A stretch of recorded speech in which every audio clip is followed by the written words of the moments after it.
Embark on a thrilling journey through intrigue and danger. Odion flees while the crew struggles with repairs at Thronehold. Illia seeks the truth in Calisto's memories as the battle for redemption intensifies. Calisto, now Linus, stands at a crossroads facing his past and the looming Third Abyss. Amidst the rising threat of King Basilisks, alliances are tested and secrets unravel under Thronehold. Invisible searches, guild disputes, and a city on the brink of chaos set the stage for epic confrontations. Will redemption or ruin prevail? Find out in chapters 11 through 15 of Master Arcanist. Welcome back to the Frith Guild podcast. I'm your host, Eric. And I'm co-host, Scott.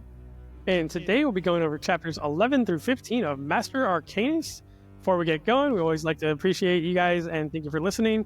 Also, if you could, share, subscribe, comment, all that good fun stuff for us. It does really help us out. Let us know we're doing okay. Do also remind you that the Frith Chronicles Wiki link is in the description down below, along with the Capital Station Discord server. So you can go in and join over there. Now, hopefully, here in the near future, we have some books being released by Shammy. She has a lot coming out soon in the next few months. So super excited about that. Whether it be the Frith series, the Nexus series, whatever basically anything that she has a series going for, I think, except for the Ethereal series, but if it gains a little bit more traction, I bet she'll be able to make some more time for it. So you want to check that out. And with that, we'll get into chapter 11 today. Chapter 11 is the Fallen Pirate, so Odion is running away off to an adventure on his own. The crew, meanwhile, is heading back to Thronehold, which is heavily under repairs from the battle with the Soul Forge. Illia wants to go see Calisto. Volk wants to execute Calisto, but realizes he promised Zelfrey that he wouldn't. He does also find out that Illia asked Adelgis to show her Callisto's memories. Not really sure if that's a good idea or a bad idea, but that's where they're at. So they go and they head to the prison, and Zelfrey is there essentially standing guard / chatting it up with Calisto. Do you think that if Illia had saw the similar memories that Volk did back in Plague Arcanist when they were traveling, do you think that would have changed her mind at all about Calisto in general, kind of explaining the backstory on him? I think so. It just makes him more human. It's so much harder to hate somebody when you know their backstory for a lot of this. So it makes it, I think it would just be tougher just because you have more of understanding of where he's coming from and why he did the things that he did. I don't know that it justifies it in her eyes, but it's at least an argument. Yeah, I definitely don't think it would justify anything that he's done, but the understanding of it, yeah. All right, chapter 12, Guilty Conscience. So we have Calisto, we're in the jail, and we keep going back and forth. We don't know if we call him Calisto, we don't know if we call him Linus. What do I do with my hands? So who the hell knows anymore? And we just know that he wants to speak with Illia from the jail cell first. One of the craziest changes with Calisto, or Linus, whatever. I'm going to pick one eventually, and I'm just going to stick with it, so... one of the craziest things is his change of demeanor once Hellion has died. He becomes a lot more human, not mortal, no longer essentially immortal, but he actually seems like he cares again about others. And he's also, what he's done. He's also a little emo. Yeah. He refused to eat, drink, all that good stuff. We also get a glimpse into that Calisto is ready to go to the Third Abyss, and I say Calisto because that's actually a Death Lord's name in the Third Abyss for wandering souls that have done bad, and it's ironic that he chooses his name to be after a Death Lord that resides in the Third Abyss, and that he names his ship the Third Abyss. We get this really cool quote from Illia to Calisto as she declares that she does not, in fact, want to kill him. She says that strength doesn't come in the form of a single moment or a single revenge kill. It comes from years of dedication, determination, and inner growth that has nothing to do with you. And this is her justification to him why she will not kill him. Now, just because Everett doesn't want Calisto to be killed does not mean that he doesn't want Linus to atone for his misdeeds before he does eventually die. I think that Linus has really been ready for his own passing, for quite a while, and I think it's just nobody's beaten him yet. Like, we know that the Second Ascension could have done what they wanted to. He kind of stayed one step ahead of them as much as he could, or stayed as useful to them as possible.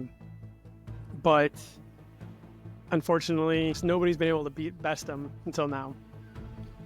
And I'm going to try my best to refer to him as Linus now, because even Everett makes a comment about his name being Linus, I believe.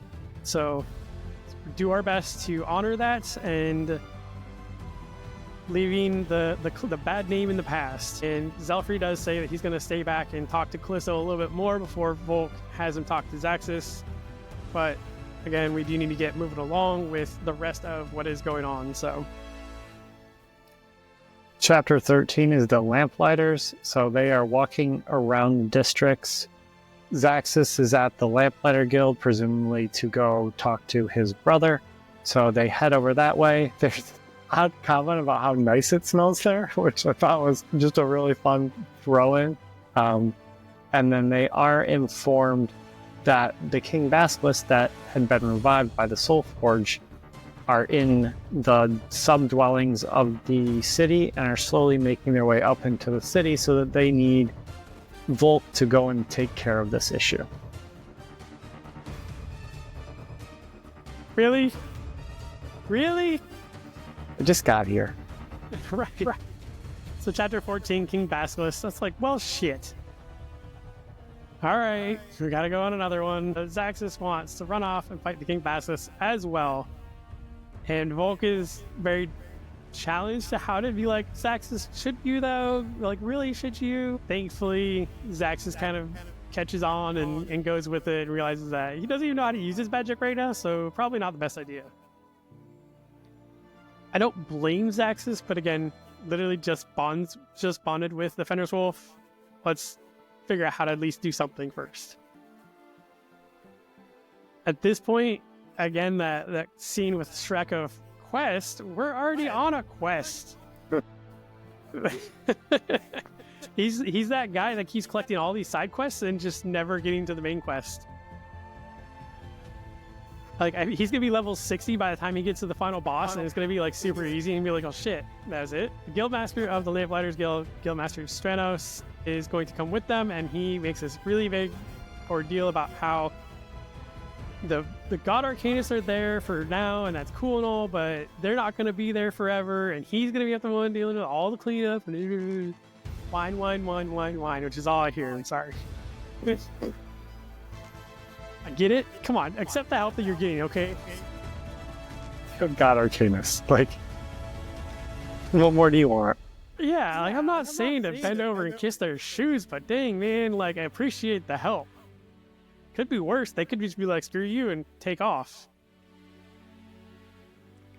So Volk pretty much sets up his team of who he wants, and he includes Hexa, Fane, and Master Zelfrey. And I love that Hexa and Fane get kind of drawn back in. We haven't seen them in quite a while. I gotta admit, there's a new cheerleader for Fane and Wraith, especially with this Guildmaster Stranos, because he's a Wendigo Arcanist. There is definitely nobody above reproach than that. And he realizes, like, crap, this is it. Here's another one that I'm going to have to worry about and keep close eyes on. Close eye, I guess. Kind of only got one eye. No end in sight. I wonder if Illia... Never mind. We're not going to continue. Are they different colored eyes? I've started to realize that Volk has a lot more in common with Steve Irwin that we've originally been led to believe, because Volk is instantly like, we are not going to go down there and just murk all these King Basilisks. We are going to bring them up, we're going to send them back to where they grew up and to their home island, and they're going to have babies, and then they're going to get taught how to be King Basilisks again, and all will be good in the world. Volk is like the Steve Irwin of Varden, for the most part. Now, we do get a very good snippet. And again, I'm absolutely I love this book because there's a lot more of the side characters. So we get to see Hexa, Fane, and all them again. So we also get to see Raisin and how massive Raisin has gotten with his 6 heads. And he tries to like crawl through the door to get down into the sewers. And he's too big, it's too small, can't collapse it in, so they won't be able to get out. He just kind of like starts pouting because he's too big to get through. And why did they build these things so small that you can't? What's that? Not that he's not massive. Right. They should have known better and built it bigger. At the end of this chapter, the guildmaster locks them into the sewers so that nothing gets out of the sewers without their say-so, nor does anybody else come in the sewers, even though Raisin's on watch. Brings us to chapter 15 under Thronehold. Zelfrey and Fane both go invisible to search, really trying to, not set off any King Basilisk death traps. Volk defends Fane to Guildmaster Strenos, essentially saying like, hey, I trust him. He's the first to swear fealty to me. He's got my ring. So he defends Fane's as he's well worth it. They're going down. They do see statues of miners, which is not a good thought. So people who have obviously gotten the petrification. And they do find out that there are 2 King Basilisks who are fighting and who have that same sort of confusion to them that we saw with the other revived creatures. It does bring us to our bestiary, so going to go through and cover a couple. The first one we're going to cover is the Will-O-Wisp. So Will-O-Wisp, we've seen a couple Will-O-Wisp Arcanists so far, and we do find out that they're pretty much the weakest thing out there. They are tier 1, and they are the tier 1 of tier 1s. So they are born from individuals who die alone in the wilderness, who are attempting to find the right home, and they are associated with that in a variety of different ways. So they are able to evoke flames that are similar to a campfire. So no firestorm going on there, just a little campfire. And they are able to also manipulate that flame, move it around, direct it, and such. Their augmentation is direction, so they instinctively know the direction to their home, which is their primary place of residence. Augmentation removes any confusion that they might have. They are often too weak to even imbue things, so not very useful there. And they do have the clarity aura, which allows the area to become very bright, and any invisibility or illusions are dropped for the Arcanist.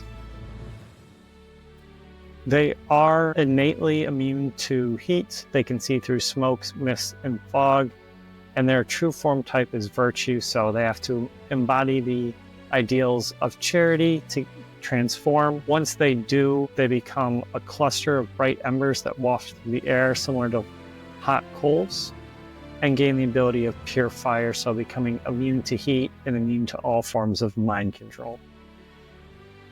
They are often seen as helpful, productive creatures, so depending on their color changes how they often interact. So certain colors help children find homes, certain colors help you find your destiny, so very looked on very positively in that manner.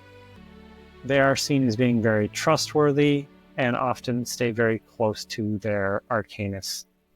They were often based on the folktale of a friar's lantern and essentially the jack-o'-lantern, so hiding in swamps or marshes and guiding people who are lost back home to them. All right, and then next we're going to go over the King Basilisk. We've seen these a few times, especially with the Kiva, and we already know quite a bit about them. They have 6 legs, they have 4 eyes, they can turn you into flesh if they look at you. If you look at them in the face, their scales are gray, they have flesh-rending claws, and are pretty much without rival as far as deadliness goes. Manticores would be pretty close.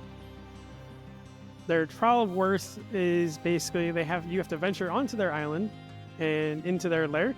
You have to compete against others to display your loyalty. And these trials often do involve the King Basilisk threatening the lives of somebody's family. And if the hopeful Arcanist doesn't do everything to protect them, then the King Basilisk finds them unworthy. And we know what that means. They get killed. Now, King Basilisks are one of the very rare exceptions to Tier 4, because Tier 4 is pretty much strictly reserved for dragons.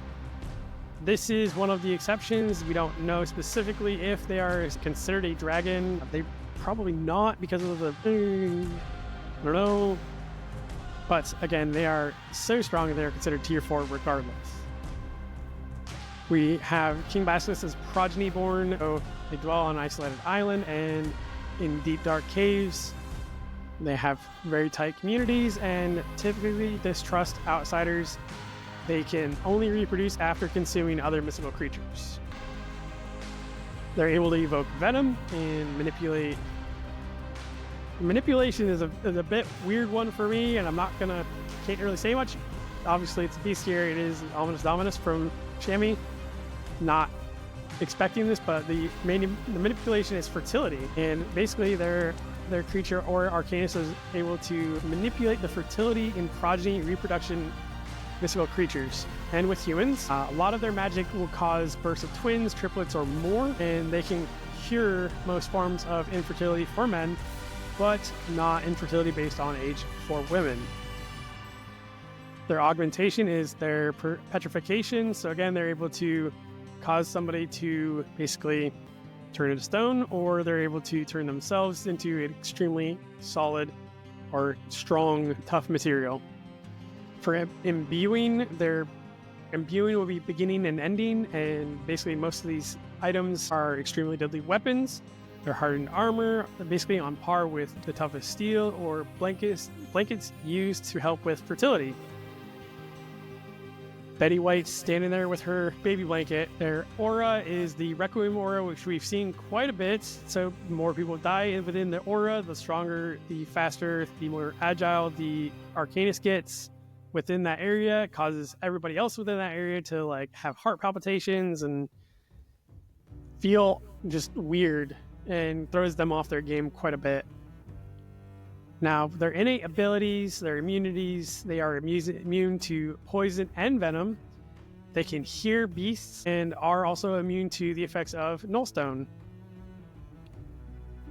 True form types is a virtue, so they must embody trust, loyalty, and the heart of protecting a family in order for their Eldrin to transform. This also includes nurturing a family, community, or a brotherhood, such as a knightly order or something of that similar situation, like a fraternity. Maybe not straight frat, but you have to be a frat bro to get in. What's that? You have to be a frat bro to get in. You have to get hazed. So their in-world lore, the King Basilisks and their Arcanists are often considered harbingers of death because of how freaking deadly they are. And on the other hand, they are responsible for... So most of these Arcanists turned into assassins. They basically have killed quite a lot of rulers, and because of that, their island homes of King Basilisks were often set ablaze so that these creatures can be put to death to reduce the amount of assassins running around. We know that the Queen especially had... Queen Valletta... Oh my goodness, I almost spiked there. The Queen Valletta had a lot of them killed, or as many as she could find killed. She kind of missed the one that she kind of probably should have killed, but, wouldn't have Eviana with us if that wasn't the case. And the real-world inspiration, the King Basilisks were inspired by European myths of the Basilisk, and because the European myth states is this tiny, she cited the King Basilisk was made to better suit the world of the Frith Chronicles, and since all Tier 4 creatures are dragons or dragon-like, having this huge, scary King Basilisk was a lot more in line with the feeling of adventure, a lot more than a small, arm-sized basilisk. And it is not a chicken snake. No. That is the cockatrice. All right. With that, we thank everybody for listening this week. Catch us next week. We'll be going over chapters 16 through 20 of Master Arcanist.